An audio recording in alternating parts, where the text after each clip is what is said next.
اعوذ باللہ من الشیطان الرجیم بسم اللہ الرحمن الرحیم۔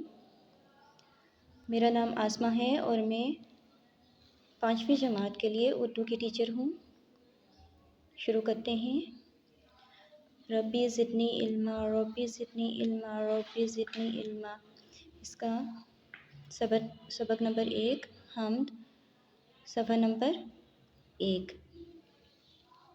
سب سے پہلے دیکھیں کہ حمد کا کیا مطلب ہے۔ حمد کا مطلب ہے ایسی نظم جس میں اللہ تعالیٰ کی تعریف بیان کی جائے۔ اس سبق کو پڑھانے کا کیا مقصد ہے؟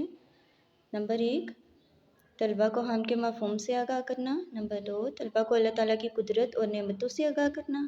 نمبر 3 طلبہ کو اللہ تعالیٰ کی لا انتہا قوت تخلیق سے متعارف کروانا۔ تو شروع کرتے ہیں۔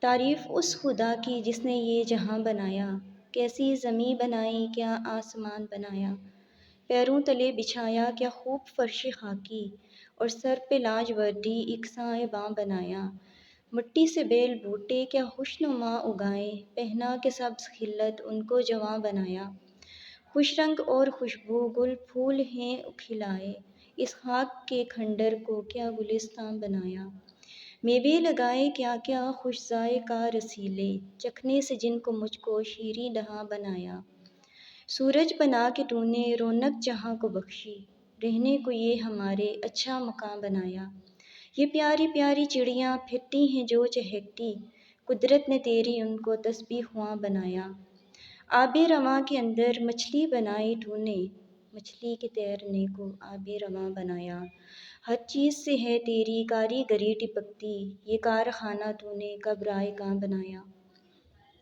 اب مشکل الفاظ کے معنی دیکھ لیں۔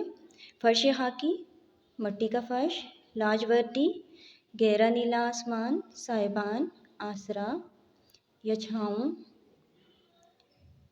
کھنڈر ویرانہ، گلستان باغ، خوش ذائقہ مزیدار، شیریں دہاں میٹھی باتیں کرنے والا، رونق چہل پہل،